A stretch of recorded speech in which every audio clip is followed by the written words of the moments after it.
નમસ્કાર વિદ્યાર્થી મિત્રો, બુક બર્ડની યુટ્યુબ ચેનલમાં આપ સૌ વિદ્યાર્થી મિત્રોનું હાર્દિક સ્વાગત કરું છું. આજે આપણે જોઈએ 23 જૂન 2020ના રોજના અતિ મહત્વના પ્રશ્નો. તેમાં આપણે ચર્ચા કરી એ પહેલા ગઈકાલે જે ક્વેશ્ચન પૂછવામાં આવ્યા હતા તે ક્વેશ્ચન 22 જૂન 2020ના જે ક્વેશ્ચન હતા તેના આપણે આન્સર જોઈએ. તો રાઈટ આન્સર આ પ્રકારે બને છે કે કયા દેશની નૌસેના દુનિયાના સૌથી મોટા સમુદ્રી અભ્યાસ, જેને આપણે નામ આપીએ છીએ રિમ્પેક, તેની મેજબાની કરશે? તો આપણો આન્સર છે યુએસ નેવી. ત્યારબાદ ક્વેશ્ચન હતો ડોર સ્ટેપ આંગણવાડી નામની પહેલ કોણે શરૂ કરી છે? તો આપણો આન્સર થાય છે ગુજરાત સરકારે. મિત્રો, અહીંયા ઘણા બધા મિત્રો છે કે જેણે આન્સર આપ્યો છે, તેના આન્સર આપ્યો છે ઓડિશા. બટ અહીંયા એક ક્લેરિફાય કરવા માંગુ છું કે ઓડિશા સરકારે શું કર્યું છે કે એમણે જે આપણું લોકડાઉન હતું તે સમય દરમિયાન આ આંગણવાડી કેન્દ્ર છે એને બંધ કર્યું હતું અને તેના બદલે એણે શરૂ કર્યું હતું food delivery at door step.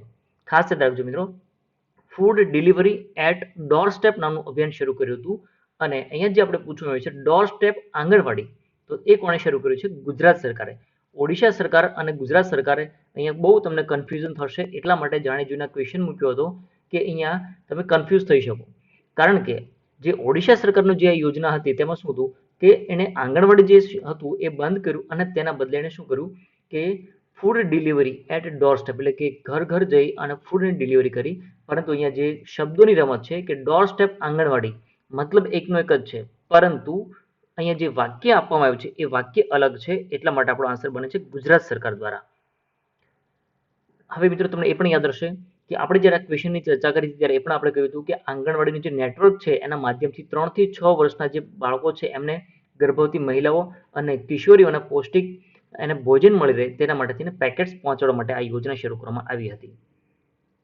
International budget પાર્ટનરશિપના report મુજબ બજેટ પારદર્શિતા અને જવાબદારીમાં પ્રથમ ક્રમાંકે કયો દેશ છે? તો પ્રથમ ક્રમાંકે છે ન્યુઝીલેન્ડ.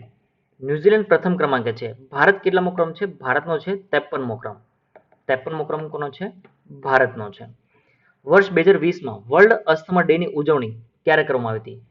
જો અહીંયા ખાસ ક્વેશ્ચન એવો પૂછ્યો છે કે 2020માં, દર વર્ષે એવું નથી પૂછ્યું, કારણ કે દર વર્ષે ક્યારે ઉજવાય છે? મે મહિનાના પ્રથમ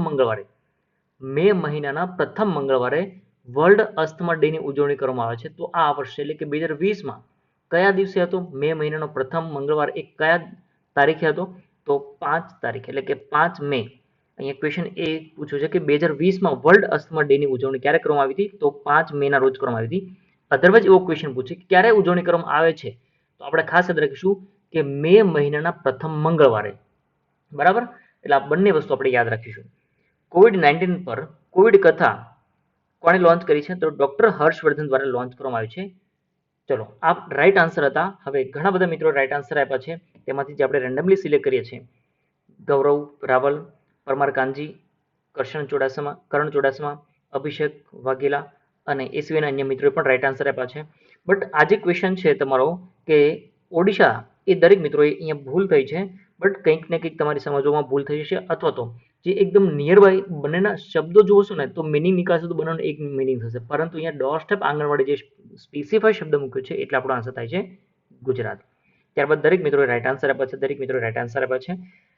કરણ ચુડાસમાનું કેવું છે thank you, best current affairs YouTube channel, thank you Bookbird. અને પરમાર કાનજીએ પણ કહ્યું છે good work and hard work by Bookbird, nicely. જો મિત્રો આ અમારું વર્ક આપને ગમતું હોય, પરીક્ષા દ્રષ્ટિ લાગતું હોય, તો આપ આ વિડીયોને લાઈક કરો, શેર કરો, અન્ય મિત્રોને પણ કહો, અને ચેનલને જેણે સબસ્ક્રાઇબ નથી કરી એ પણ સબસ્ક્રાઇબ કરી લે. અન્ય મિત્રો છે એમણે પણ તેમાં સાગર ગોયલ, મનુભાઈ કોટડિયા, ચેતન વૈકડિયા, આ દરેક મિત્રોએ પણ રાઈટ આન્સર આપ્યા છે. ચલો, હવે આજના કરંટ અફેર્સ છે તેના વિશે આપણે ચર્ચા કરીએ. આત્મનિર્ભર ગુજરાત સહાય યોજના 2, અહીંયા જે પાર્ટ બીજો ચાલુ કર્યો છે, એટલે કે એનો ફેઝ 2, તેના અંતર્ગત ધિરાણની મર્યાદા કેટલી કરવામાં આવી છે? મિત્રો, આપણે પહેલા ઓલરેડી વાત કરી ચૂક્યા છે કે આત્મનિર્ભર ગુજરાત સહાય યોજનામાં 1 લાખ રૂપિયા સુધીની સહાય આપવામાં આવે છે. પરંતુ હવે અહીંયા આ યોજનાનો બીજો ફેઝ ચાલુ થયો છે. તેમાં શું કહેવામાં આવ્યું છે? હવે અહીંયા મર્યાદા વધારી દેવામાં આવી છે. તો કેટલો કરવામાં આવ્યું છે? 2.5 લાખ રૂપિયા. હવે અહીંયા 2.5 લાખ રૂપિયા કરી દેવામાં આવે છે. આપ જોઈ શકો છો કે 1 લાખથી વધુ અને 2.5 લાખ રૂપિયા સુધીનું ધિરાણ આપવામાં આવશે. ચલો, તેમ આપણે ચર્ચા કરીએ. આત્મનિર્ભર ગુજરાત સહાય યોજનામાં જે ફેઝ 1 હતો તેમાં 1 લાખ રૂપિયા સુધીની ધિરાણની મર્યાદા હતી, અને હવે આ યોજના બીજી એટલે કે આત્મનિર્ભર ગુજરાત સહાય યોજના 2 માં તેનું વધારો કરી દેવામાં આવ્યો છે અને વધારો કરેલી રકમ છે 2,50,000 રૂપિયા સુધીની કરી દેવામાં આવી છે. લાભાર્થી માત્ર વાર્ષિક 4% દરે વ્યાજ ચૂકવવાનું છે અને બાકીનું જે 4% વ્યાજ છે એ કોણ ભરશે? તો રાજ્ય સરકાર ભોગવશે. 4% કોણ ભોગવશે? તો એ જેને લાભ લીધો છે એટલે કે જેને ધિરાણ લીધું છે એ વ્યક્તિ, અને બાકીનું 4% વ્યાજ છે એ રાજ્ય સરકાર ચૂકવશે. હવે આ યોજનાનું ફોર્મ છે એ ફોર્મ 1 જુલાઈ 2020 થી દરેક સહકારી બેંકોમાં મળશે અને એની છેલ્લી તારીખ કઈ છે? 30 સપ્ટેમ્બર 2020. એ મિત્રો એ ખાસ યાદ રાખજો કે છેલ્લી તારીખ કઈ છે? આવેદન આપવાની છેલ્લી તારીખ 30 સપ્ટેમ્બર 2020 સુધીની છે. લાભાર્થીએ પ્રથમ 6 મહિના કોઈ હપ્તો ભરવાનો નથી. ત્યારબાદ એક સરખા 30 માસિક હપ્તામાં ધિરાણ તથા વાર્ષિક 4% વ્યાજ ભરવાનું છે. હવે મિત્રો જુઓ, આપણે આત્મનિર્ભર ભારત અભિયાન જે કેન્દ્ર સરકારની યોજના છે કે જેમાં 20 લાખ કરોડ રૂપિયા એક સહાય રકમ આપવામાં આવી છે, તેમાં શું કહેવું છે કે 1 વર્ષ સુધી કોઈ કેપિટલ ભરવાનું નથી, ઇન્ટરેસ્ટ ભરવાનું છે. અહીંયા ગુજરાત સરકારે શું કહ્યું છે કે 6 મહિના સુધી કોઈ હપ્તો ભરવાનો નથી, એટલે કે કેપિટલ પણ નથી ભરવાની, ઇન્ટરેસ્ટ પણ નથી ભરવાનો. ત્યારબાદ 6 મહિના પૂરા થાય પછી 30 એક સરખા હપ્તામાં તેને ભરવાના આવશે, એટલે કે દર મહિને હપ્તા ભરવાના થશે. એવા કેટલા મહિના સુધીમાં? 30 મહિનામાં આ રકમ ભરપાઈ કરવાની રહેશે. આ યોજના માટે રાજ્ય સરકારે નાના વેપારીઓ, મધ્યમ વર્ગની વ્યક્તિઓ અને વ્યક્તિગત કારીગરો માટે રૂપિયા 5,000 કરોડનું આર્થિક પેકેજ જાહેર કર્યું છે. કયા દેશે બાંગ્લાદેશ પરના આયાત કરમાં 97% જેટલા ઘટાડાની જાહેરાત કરી? ચીન. આપણો આન્સર થશે ચીન. ચીન દેશ કે જેણે શું કહ્યું છે કે બાંગ્લાદેશથી જે પણ વસ્તુ આયાત થશે અને ચીનમાં વેચાણ કરશે તો તેવા 97% જેટલો એને જે ઇમ્પોર્ટ ડ્યુટી હોય છે એને રદ કરી દેવા, એટલે કે એને ઘટાડી દેવામાં આવી છે. આપ જોઈ શકો છો કે કુલ કેટલી વસ્તુ બનશે? પ્રોડક્ટ 8,256, એટલે કે 8,000 કરતાં વધારે એવી પ્રોડક્ટ છે કે જેના પર 97% એને રેટ કમ કરી દેવાનો છે, અથવા તેને આપણે કહીએ કે ઝીરો ટેરિફ ટ્રીટમેન્ટ અથવા તો ઝીરો ટેરિફ સિસ્ટમ કહેવામાં આવશે. અને એનો અમલ ક્યારથી થશે? 1 જુલાઈ 2020 થી તેનો અમલ થશે. બાંગ્લાદેશને ચીન દ્વારા ઝીરો ટેરિફ ફેસિલિટી આપવામાં આવી છે અને આ સુવિધા અંતર્ગત નવી 5,000 જેટલી પ્રોડક્ટ એમાં એડ કરવામાં આવી છે, એટલે કે આ જેટલી કુલ પ્રોડક્ટ 8,000 થી વધારે થઈ, કુલ કેટલી થઈ છે? 8,256 જેટલી. ઇન શોર્ટ આપણે 8,000 થી વધુ યાદ રાખીશું તો આટલી બધી આ જે પ્રોડક્ટ છે એના પર 97% કર ઘટાડવામાં આવશે. ચીનને લીસ્ટ ડેવલપમેન્ટ કન્ટ્રી અંતર્ગત અથવા તો લોવેસ્ટ, અહીંયાથી બંને શબ્દો હોય છે કે લોવેસ્ટ પણ હોય છે કે યા તો લીસ્ટ ડેવલપમેન્ટ કન્ટ્રી અંતર્ગત બાંગ્લાદેશને આ સુવિધા આપી છે કે એવા દેશો કે જેનો હજુ ડેવલપ બહુ ઓછું થયું છે, બહુ ડેવલપ થયો નથી, એવા દેશોને આ સુવિધા આપવામાં આવે છે. હવે અહીંયા આ ફાયદો કોને થશે? ચીનને થશે કે બાંગ્લાદેશને ફાયદો થશે? ફાયદો આપણને એવું લાગશે કે 97% જેટલો આયાત કર ઘટાડી દેવામાં આવશે તો કેટલો બધો ફાયદો થશે, વસ્તુ ઘણી બધી સસ્તી બનશે. જે વસ્તુ બાંગ્લાદેશમાં બનતી હશે, મેન્યુફેક્ચરિંગ થતું હશે, એ વસ્તુને ચીનમાં વેચવામાં આવે અને જે ચીનમાં ઇમ્પોર્ટ ડ્યુટી લેવામાં આવતો, એટલે કે બાંગ્લાદેશથી ચીનમાં કોઈ વસ્તુ આવે એના પર જે ટેક્સ લેવામાં આવતો હોય, કર લેવામાં આવતો હોય, એને 97% જેટલો ઘટાડી દેવામાં આવશે હાલનો જે ટેક્સ છે એમાં. તો ઘણી બધી એક પ્રોડક્ટ એવી હશે કે જેના પર પૈસા ઓછા લાગશે, એટલે કે કોઈના પર જો 100% કર લગાડતા હોય તો હવે એના પર કેટલો ઘટાડી દેવાશે? 97% જેટલો ઘટાડી દેવાશે. તો એની પ્રાઇસ બહુ બધી ઓછી થઈ ગઈ. તો પ્રાઇસ ઓછી ભલે થઈ, પરંતુ ફાયદો તેમ છે તો કોને થશે? ચીનને જ ફાયદો થશે. આગળ જોઈએ, ચીને એશિયન આફ્રિકન કોન્ફરન્સમાં જણાવ્યું હતું તે એલડીસી માટે પોતાના દેશના દ્વાર ખોલી દેશે, એટલે કે ચીનના દ્વાર ખોલી દેશે. અન્ય દેશો જે છે તે ચીનમાં આવશે અને ચીનમાં પોતાની પ્રોડક્ટ વેચશે અને તેનો અમલ 1 વર્ષમાં કરશે એવું કહ્યું હતું અને હાલ તેનો અમલ ચાલુ કરી દીધો છે. તેમ છતાં હજુ જોવાનું એ રહ્યું કે ચીન એવી કઈ વસ્તુઓ હશે કે જ્યાં બાંગ્લાદેશની વસ્તુ ચીનમાં એનું વેચાણ થશે. જો અહીંયા શું થયું કે જે વસ્તુની જરૂરિયાત નથી એ જગ્યા પર વસ્તુ ગમે તેટલી સસ્તી આપશો તો બહુ ઓછી એની ખરીદ થશે ને. તો અહીંયા એ જ વસ્તુ બન્યું કે ચીનમાં બાંગ્લાદેશની કોઈ પ્રોડક્ટ જે ચીનમાં વેચવામાં આવશે એના પર ભલે ગમે તેટલો ટેરિફ ઘટાડી દેવામાં આવશે, પરંતુ એ વસ્તુની માંગ તો હોવી જોઈએ, એટલે માંગ હશે તો થશે ને. જે વસ્તુની માંગ વધારે હશે એમાં ટેક્સ ઘટાડશે, ઓછો ઘટાડશે, પરંતુ જે વસ્તુની માંગ એકદમ બિલકુલ ઝીરો હશે તેમાં ઘણો બધો ટેરિફ ઘટાડી દેશે. તો ફાયદો કોણ થશે? ફાયદો તો ઓલરેડી ચીનને જ થવાનો છે. ચીને બાંગ્લાદેશને એપીટીએ એટલે કે એશિયા પેસિફિક ટ્રેડ એગ્રીમેન્ટ અંતર્ગત વધારે મહત્વ આપ્યું છે. આ એપીટીએ છે કે જેને ભારતનું પણ એનું સભ્ય દેશ છે, એટલે કે સ્થાપક એનો સભ્ય દેશ છે. ભારત ક્યારથી એનો સભ્ય છે? 1975 થી તેનો સભ્ય દેશ છે.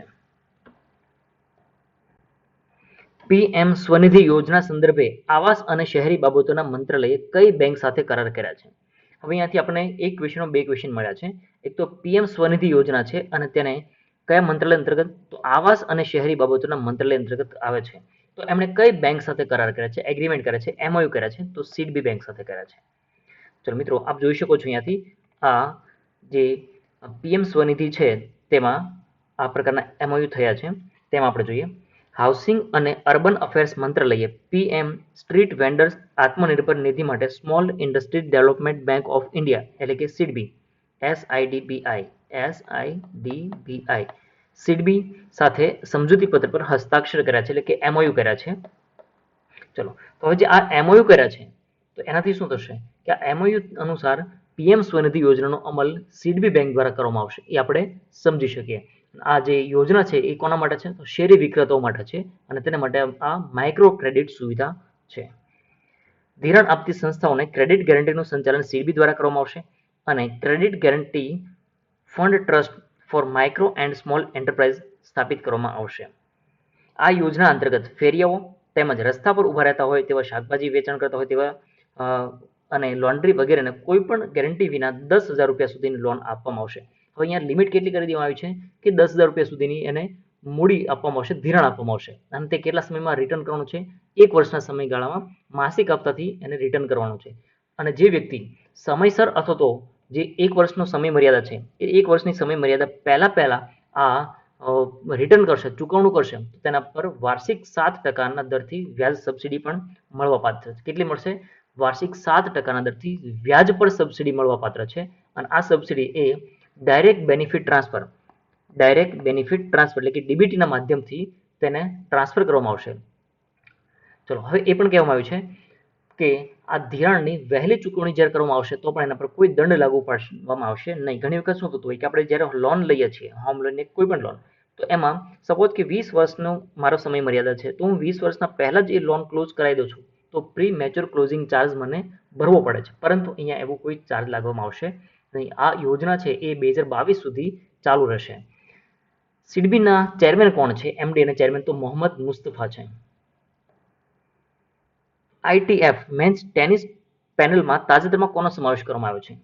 તો તાજેતરમાં કોનો સમાવેશ કરવામાં આવ્યો છે? નિકી કલિયાન્ડા પૂંચાનો સમાવેશ કરવામાં આવ્યો છે. આ નિકી એ ચીન એટલે કે તાઇચેન સાથે મળીને એશિયા ઓશિયાનિયા ક્ષેત્રનું પ્રતિનિધિત્વ કરશે. કોનું પ્રતિનિધિત્વ કરશે? તો એશિયા ઓશિયાનિયાનું પ્રતિનિધિત્વ કરશે. મેન્સ અને વુમન્સ પેનલનું નેતૃત્વ માર્ક વુડફોર્ડ અને મેરી પીર્સ કરે છે કે જેઓ આઈટીએફ બોર્ડના ડિરેક્ટર્સ છે. આઈટીએફનું પૂરું નામ શું થશે? આઈટીએફનું પૂરું નામ થશે ઇન્ટરનેશનલ ટેનિસ ફેડરેશન તેનું પૂરું નામ થાય છે. અને નિકી પૂંજા એમણે 2019માં નવી દિલ્હી ખાતે જે યોજાયો હતો એ ફેનેસ્ટા નેશનલ ટેનિસ ચેમ્પિયનશિપ એમણે જીત્યો હતો. આઈટીએફનું હેડક્વાર્ટર ક્યાં આવેલું છે? લંડન ખાતે આવેલું છે. તાજેતરમાં કેટલામી વાર્ષિક ઇન્ડિયા આઈડિયા સમિટ 2020 યોજાઈ? ઇન્ડિયા આઈડિયા સમિટ 2020 એ કેટલામી યોજાઈ? હાલમાં જે યોજાઈ છે તે 45મી યોજાઈ છે. મિત્રો, જ્યારે પણ આપણે વાત કરીએ છીએ કોઈ સમિટ યોજાય છે તો આપણે ઇનશોર્ટ એટલું યાદ રાખીશું કે હાલની જે પરિસ્થિતિ છે એને ધ્યાને રાખીને બધી આ સંમેલનો હોય, સમિટ હોય, કોઈ મીટિંગ હોય, એ બધી મોટાભાગની વર્ચ્યુઅલ યોજાય છે. 2 દિવસ માટે આ યોજાઈ હતી. કઈ તારીખે? 21 અને 22 જુલાઈના રોજ ઇન્ડિયા આઈડિયા સમિટ 2020નું આયોજન કરવામાં આવ્યું હતું અને તે વર્ચ્યુઅલ રીતે યોજાયું હતું. મિત્રો, અહીંયા જુઓ, વર્ચ્યુઅલ રીતે યોજાયું હતું અને તેને 45મી વાર્ષિક બેઠક હતી. દર વર્ષે યુએસઆઈબીસી એનું પૂરું નામ ખાસ યાદ રાખજો, United state India business council દ્વારા આ સમિટનું આયોજન કરવામાં આવે છે. ભારત યુએસની આર્થિક ભાગીદારીના સકારાત્મક પરિણામો અને બંને દેશો વચ્ચેના જે દ્વિપક્ષીય સંબંધો છે એનું મહત્વ દર્શાવવા માટે આ સમિટ યોજાય છે. મિત્રો, ખાસ યાદ રાખજો કે આપણે ભારત અને યુએસ જે સંબંધો છે એ ખૂબ મહત્વના છે. ભારત અને યુએસ સાથેના જે સંબંધો છે એની સાથે જ અન્ય એક દેશ એવો છે રશિયા, કે જે યુએસને જે ખૂબ જ એવું લાગે છે કે ભારત અને રશિયાના સંબંધો સારા ન હોવા જોઈએ, તેમ છતાં ભારતે રશિયા અને યુએસ બંને સાથે સંબંધો જાળવી રાખ્યા છે. જે રશિયા છે એ તો અમેરિકાનો દુશ્મન છે, તેમ છતાં એક સ્ટ્રોંગ દેશ કે જે યુએસ અને રશિયા બંને એકબીજાના દુશ્મન છે, પરંતુ ભારત એનો બંનેનો મિત્ર છે. ઘણી વખત આપણે એવું કહેતા હોઈએ કે દુશ્મનનો દુશ્મન એ આપણો મિત્ર હોય છે, પરંતુ અહીંયા શું થયું? કે હવે બંને દેશો એવું કહેશે કે આપણો દુશ્મન આપણો મિત્ર એ તો આપણો દુશ્મનનો મિત્ર છે. અહીંયાથી આ તમને જોવા મળશે. તાજેતરમાં ચર્ચામાં રહેલી અ બર્નિંગ નામની નવલકથાના લેખકનું નામ કયું છે? અ બર્નિંગ નામની જે નવલકથા લખી છે તે કોણે લખી છે? તો અહીંયાથી આપ જોઈ શકો છો મેઘા મજુમદાર. મેઘા મજુમદારની આ પુસ્તક છે. તાજેતરમાં ચર્ચામાં રહેલી અ બર્નિંગ નામની નવલકથા મેઘા મજુમદાર દ્વારા લખવામાં આવી છે અને આ જે નવલકથા છે એ કોના દ્વારા રજૂ કરવામાં આવી છે? તો પેંગ્વિન હેમિલ્ટન દ્વારા આ મેઘા મજુમદારની નવલકથા છે એને રજૂ કરવામાં આવી છે. આ નવલકથામાં કોના વિશે કહેવામાં આવ્યું છે? કોનું જીવન દર્શાવ્યું છે? તો ટોમી ઓરેન્જ, ગ્યાસી અને ઝુમ્પા લહેરીના જીવન વિશે ઘણું બધું અહીંયા બતાવ્યું છે. આ પુસ્તક કોના દ્વારા પ્રકાશિત કરવામાં આવ્યું છે? તો એ નોફ ડબલ્યુડી પબ્લિશિંગ ગ્રુપ દ્વારા પ્રકાશિત કરવામાં આવ્યું છે. હવે મેઘા મજુમદાર છે એ એમનો જન્મ કોલકાતામાં થયો છે અને તેઓ ન્યુયોર્કમાં લેખિકા છે. ધ ઇમ્પેક્ટ ઓફ કોવિડ-19 on food security and nutrition report તાજેતરમાં કઈ સંસ્થા દ્વારા જારી કરવામાં આવ્યો? એ જે રિપોર્ટ જારી કરવામાં આવ્યો છે ધ ઇમ્પેક્ટ ઓફ કોવિડ-19 on food security and nutrition, તો અહીંયાથી આપણે જે ક્વેશ્ચન છે એને બરાબર સમજીએ તો આપણને ઘણો બધો આઈડિયા આવી જશે. ફૂડ સિક્યુરિટી એન્ડ ન્યુટ્રિશન, તો આ રિપોર્ટ કોણ બહાર પાડતું છે? FAO નું પૂરું નામ શું થશે? Food and agriculture organisation. તાજેતરમાં યુએનની સંસ્થા ફૂડ એન્ડ એગ્રીકલ્ચર ઓર્ગેનાઇઝેશન દ્વારા કોરોના મહામારી અંતર્ગત ફૂડ સિક્યુરિટીનું ધ ઇમ્પેક્ટ ઓફ કોવિડ-19 on food security and nutrition નામનો એક રિપોર્ટ બહાર પાડવામાં આવ્યો છે અને તેમાં કહેવામાં આવ્યું છે કે આ રિપોર્ટમાં એવું કહેવાયું છે કે આ રિપોર્ટમાં કોવિડ-19ને કારણે લગભગ 45 મિલિયન જેટલા લોકો ભૂખમરણનો સામનો કરી રહ્યા છે અને તેમાં સૌથી વધારે છે 33 મિલિયન લોકો. એમાંથી જે 45 મિલિયન છે એમાંથી લગભગ 33 મિલિયન જેટલા લોકો છે દક્ષિણ પૂર્વ એશિયાના લોકો છે. કોરોના મહામારીના કારણે લાગુ કરેલા લોકડાઉનથી વૈશ્વિક ફૂડ સપ્લાય ચેન પણ ખોરવાઈ ગઈ છે. હવે જો શું થયું કે અહીંયા સંપૂર્ણ લોકડાઉન કરી દેવામાં આવ્યું તો ઘણું બધું ટ્રાન્સપોર્ટેશન તો બંધ થઈ ગયું છે, તો જે ફૂડ સપ્લાય થવી જોઈએ એ ફૂડ સપ્લાય પણ બંધ થઈ ગઈ છે. તો આખી જે ફૂડ સપ્લાયની ચેન હોય છે એ પણ અહીંયા ખોરવાઈ ગઈ છે અને તેના લીધે પણ જે ફૂડ એક જગ્યા પરથી બીજી જગ્યા પર પહોંચવું જોઈએ પૂરતા પ્રમાણમાં એ પણ અટકી ગયું છે. આ ઉપરાંત લગભગ 50 મિલિયનથી પણ વધારે લોકો છે એવું કહેવાય છે કે ગરીબીમાં ધકેલાઈ જશે અને તેના માટે સૌથી વધુ જો કયા ખંડને પ્રભાવિત થશે, અસર થશે, તો આફ્રિકા ખંડને સૌથી વધારે અસર થશે. હવે અહીંયા એની પાછળ બીજા કારણો એ પણ ગણવામાં આવે છે કે જે ભાવ વધારો થયો છે, વસ્તુની શોર્ટેજથી તો ભાવ વધારો પણ ઘણો બધો જોવા મળે છે, તો એની અસર સામાન્ય અને જે મધ્યમ લોકો છે તેના પર પણ ઘણી અસર થશે. વૈશ્વિક અર્થવ્યવસ્થાને આગામી 2 વર્ષમાં $5.5 ટ્રિલિયન નુકસાન થશે.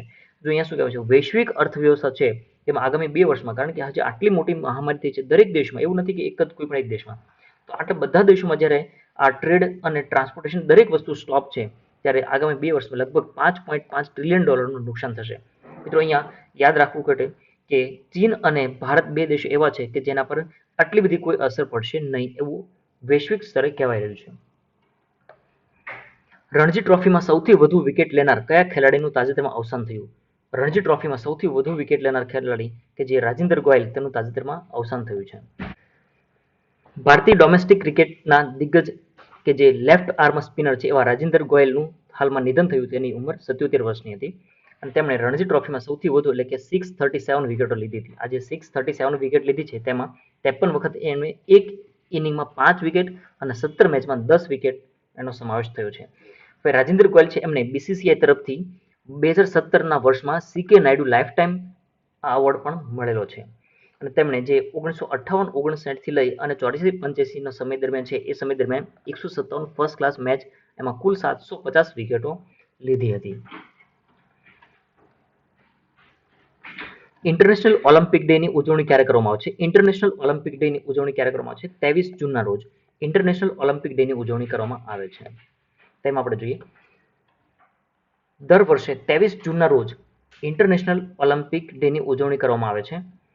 23 જૂન 1984માં ઓલિમ્પિક રમતોને પુનઃજીવિત કરવા માટે પિયરે ડે કોબર્ટિસ આ પ્રસ્તાવને એક સમર્થન આપવા માટે 12 દેશોના પ્રતિનિધિઓએ ભેગા મળ્યા હતા અને આંતરરાષ્ટ્રીય ઓલિમ્પિક કમિટીની સ્થાપના કરી હતી. જ્યારે આ આંતરરાષ્ટ્રીય ઓલિમ્પિક કમિટીની સ્થાપના કરી ત્યારે 9 રાષ્ટ્રીય ઓલિમ્પિક સમિતિઓ તેને સમાવેશ કર્યો હતો. એના દ્વારા આ આંતરરાષ્ટ્રીય ઓલિમ્પિક કમિટીની સ્થાપના કરવામાં આવી હતી.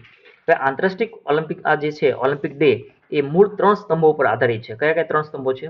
Move, learn, discover. આ મૂળ 3 સ્તંભો પર તે ટકી રહેલી છે અને તેની સૌપ્રથમ ઉજવણી ક્યારે કરવામાં આવી હતી? 23 જૂન 1985માં તેની ઉજવણી કરવામાં આવી હતી. મિત્રો આ ઓલિમ્પિકની જે પ્રથમ રમત ક્યારે રમાઈ હતી, તો ઓલિમ્પિકની જે પ્રથમ રમત છે એ 6 એપ્રિલ થી લઈ અને 15 એપ્રિલ સુધી રમાઈ હતી 1896માં રમાઈ હતી અને તેમાં 14 દેશો સામેલ થયા હતા. કયા રેલવે સ્ટેશન પર તાજેતરમાં ATMA મશીન સ્થાપિત કરવામાં આવ્યું? અહીંયા ATMA નામનું એક મશીન સ્થાપિત કરવામાં આવ્યું છે. એ કયા રેલવે સ્ટેશન પર કરવામાં આવ્યું છે? તો એ છે નાગપુર રેલવે સ્ટેશન પર. નાગપુર રેલવે સ્ટેશન પર મિત્રો અહીંયા એક ટાઈપનું એવું આપણે જોવા મળશે કે બૂમ બેરિયર જે હોય છે, આપણે જે રસ્તા પરથી પસાર થતા હોય ટોલ નાકા પરથી, તો ત્યાં શું થતું હોય કે આપણી બાઇક, આપણું વ્હીકલ જ્યારે આવશે ત્યારે એક બૂમ બેરિયર ત્યાં આડું આવી જતું હોય છે અને ત્યારબાદ આપણે ટોલ પે કર્યા પછી એ બેરિયર ઓપન થતું હોય છે. તો સેમ એ જ પ્રકારે અહીંયા એ પ્રકારનું એક ATMA મશીન મૂકવામાં આવ્યું છે. તો આ મશીનમાં શું થશે કે અહીંયા આપણું સંપૂર્ણ એક ડિસઇન્ફેક્ટ કરવામાં આવશે, એટલે કે કોરોના વાયરસને કારણે હાલ જે પરિસ્થિતિ છે એ પરિસ્થિતિને ધ્યાને લઈ અને સંપર્ક રહિત ટિકિટ ચેકિંગ પણ થશે, શરીરનું તાપમાન, ફેસ માસ્કિંગ ચેકિંગ અને સ્ટેશન એક્સેસ વગેરે સુવિધાઓ અહીંયાથી મળશે. ભારતીય રેલવેના સેન્ટ્રલ ઝોન દ્વારા પ્રથમવાર નાગપુર રેલવે સ્ટેશન પર ઇનોવેટેડ ATMA મશીન મૂકવામાં આવ્યું છે. આ ATMA મશીનનું પૂરું નામ શું થાય છે? તો automated ticket checking and managing access આ પ્રકારનું એનું પૂરું નામ થાય છે. COVID-19ના સંક્રમણને રોકવા માટે થઈને એક નવી જે ઇનોવેટિવ આઈડિયા આપવામાં આવ્યો છે તે NINFRIS એટલે કે ન્યૂ ઇનોવેટ નોન ફેર રેવન્યુ આઈડિયા સ્કીમ, આ પોલિસી હેઠળ આ મશીન મૂકવામાં આવ્યું છે. આ જે મશીન છે એના શું ફાયદો શું થશે? તો એક વ્યક્તિથી બીજા વ્યક્તિ વચ્ચે જો અહીંયા ટિકિટ જે ચેકિંગ કરવામાં આવશે એને સંપર્ક રહિત ટિકિટ ચેકિંગ થશે. તો શું થશે? બે વ્યક્તિઓ દૂર હશે એટલે કોઈ પણ પ્રકારનું ઇન્ફેક્શન લાગવાની શક્યતા ઘટી જશે. દર વર્ષે UN પબ્લિક સર્વિસ ડે ની ઉજવણી ક્યારે કરવામાં આવશે? UN પબ્લિક સર્વિસ ડે ની ઉજવણી ક્યારે કરવામાં આવશે? 23 જૂનના રોજ કરવામાં આવશે. આપ જોઈ શકો છો કે UN ની જે પબ્લિક સર્વિસ ડે છે ક્યારે ઉજવવામાં આવશે? 23 જૂનના રોજ ઉજવવામાં આવે છે. તેમાં આપણે જોઈએ દર વર્ષે 23 જૂનના રોજ UN પબ્લિક સર્વિસ ડે ની ઉજવણી કરવામાં આવે છે. એનો હેતુ કયો રહેલો છે? શું કામ આ ઉજવણી કરવામાં આવે છે? તો વિકાસની જે પ્રક્રિયા છે એમાં જાહેર સેવાનું જે યોગદાન આપ્યું છે એવા દરેક લોકોને યાદ કરવાનો છે, તેમના કાર્યને બિરદાવવાનો છે અને જે સમુદાય દ્વારા જે જનસેવા છે એને મહત્વ આપવા માટે આ દિવસની ઉજવણી કરવામાં આવે છે. અને આ દિવસે UN પબ્લિક સર્વિસ એવોર્ડ પણ આપવામાં આવે છે. UN પબ્લિક એવોર્ડ જે આપવામાં આવે છે એનો 2003 થી શરૂઆત કરવામાં આવી હતી. ક્યાંથી શરૂઆત કરવામાં આવી હતી? 2003 થી શરૂઆત કરવામાં આવી હતી. 20 ડિસેમ્બર 2002ના રોજ સંયુક્ત રાષ્ટ્રની મહાસભાએ દર વર્ષે 23 જૂનને UN પબ્લિક સર્વિસ ડે તરીકે ઉજવવાની જાહેરાત કરવામાં આવી હતી. સૌપ્રથમ ઉજવણી ક્યારે કરવામાં આવી હતી? સૌપ્રથમ ઉજવણી કરવામાં આવી હતી 23 જૂન 2004ના રોજ ઉજવણી કરવામાં આવી હતી. હવે મિત્રો જોઈએ આજના question of the day. Question of the day માં આપણે જોઈએ નેત્રવલી વન્ય અભયારણ્ય કયા રાજ્યમાં આવેલું છે? નેત્રવલી વન્ય અભયારણ્ય હાલ ચર્ચામાં આવ્યું હતું એ કયા રાજ્યમાં આવેલું છે અને કેમ ચર્ચામાં આવ્યું હતું? જો એનો આન્સર હોય તો એ આન્સર પણ તમારે કમેન્ટ બોક્સમાં આપવાનો છે. મિશન સાગર, વડાપ્રધાનનું એક જે મિશન સાગર છે તો મિશન સાગર જે સાગર જે શબ્દ છે આ સાગરનું પૂરું નામ શું થાય છે? ઇન્ટરનેશનલ નર્સિસ ડે ની ઉજવણી ક્યારે કરવામાં આવે છે? હવે આ ઇન્ટરનેશનલ નર્સિસ ડે ની ઉજવણી કરવામાં આવે છે એ કયા દિવસે કરવામાં આવે છે તે કમેન્ટ બોક્સમાં આન્સર આપવાનો છે. પરંતુ કોની યાદમાં કરવામાં આવે છે એ પણ તમારે આન્સર આપવાનો છે. કયા ભારતીય પત્રકારને પુલિત્ઝર પ્રાઇઝ 2020 થી સન્માનિત કરવામાં આવ્યા? ત્યારબાદ વિદ્યાબેન શાહનું પદ્મશ્રી વડે કયા વર્ષે સન્માન કરવામાં આવ્યું હતું તે તમારે કમેન્ટ બોક્સમાં આન્સર આપવાનો છે. અને વિદ્યાબેન શાહ એ કયા ક્ષેત્રે જાણીતા છે તેનો પણ તમારે કમેન્ટ બોક્સમાં આન્સર આપવાનો છે. મિત્રો જે 29/12ના રોજ એગ્રીકલ્ચર જુનિયર ક્લર્કનું જે પેપર લેવાયું હતું તેનું આજ રોજ આપણે સોલ્યુશન મેળવવાના છીએ, જેમાં 9 વાગે રાણા સાહેબનું જે બંધારણનું લેક્ચર છે તે આપણે એમાં સંપૂર્ણ ડિટેલ મેળવીશું. એગ્રીકલ્ચર જુનિયર ક્લર્કનું જે 29 ડિસેમ્બરે પેપર લેવાયું હતું તેનું સોલ્યુશન મેળવવાના છીએ.